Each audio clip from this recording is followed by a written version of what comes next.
পণ্ডিত মশাই হয়তো ভুলে গেছে যে এটা ইন্ডিয়া না, এটা বাংলাদেশ। পুরো ভিডিও দেখো।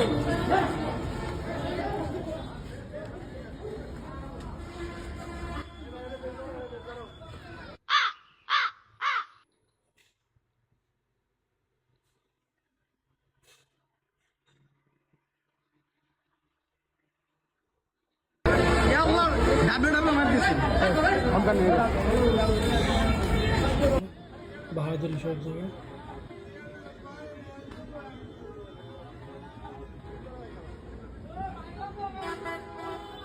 হ্যালো, আসসালামু আলাইকুম গাইস। একটু আগে যে কাহিনীটা দেখলেন সেটা শুরু এখান থেকে। তো ওই ছেলেটা দেওয়ালে হেলান দিয়ে রয়েছিল দাঁড়িয়ে।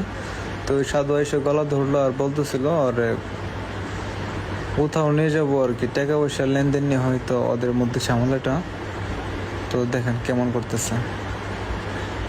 তো কোথাও একটা নিয়ে যাওয়ার চেষ্টা করতেছে, কিন্তু ওই লোকটা যাবে না। তো যা মনে হইতেছিল সাধু হয়তো এর কাছে টাকা পয়সা পাবে বা এমন কিছু।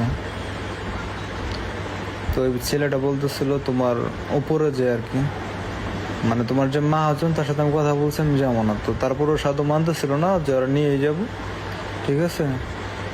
তো এমনই কিছু একটা আর কি শুনতেছিলাম। তো ধাক্কা ধাক্কি সিকিউরিটি বলতেছে গেটের এখান থেকে অন্য কোথাও যাও, তোমরা এখানে জামালা করো না। তো দেখি ধাক্কায় ধাক্কা ওরা ওই সাইডে যাইতেছে। ওই ছেলেটাকে ওরা ফোন দিতেছিল, আর ও দেখি যে নেওয়ার জন্য খুব তাড়াহুড়া ধাক্কাইতেছে, এমনভাবে গলা চাপ মেরে ধরতেছে।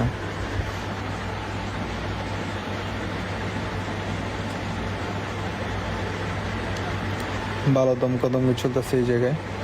দেখতে থাকুন, শেষ পর্যন্ত না দেখলে বুঝবেন না। দাম করে একটা স্যান্ডেল বাড়ি মারলো, মানে শরীরে যা শক্তি আছে সবগুলো দিয়ে। সাধুদ্দি ভালো রাখ। ওরে আল্লাহ, দেখতে থাকুন শেষ পর্যন্ত। চিন্তা করেন শালা পণ্ডিতের বাচ্চা কীরকম করতেছে মানুষটার সাথে, ধৈর্যের বাদ ভেঙে গেছে।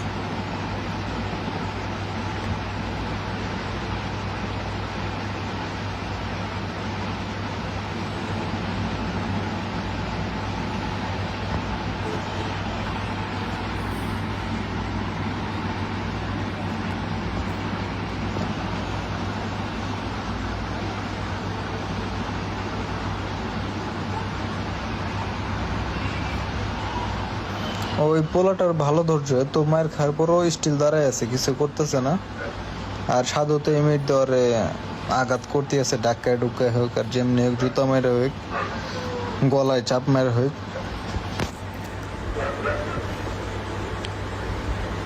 সাধুর তো রাগ বাড়তেছে, কিন্তু পোলাটা অনেক ধৈর্যশীল।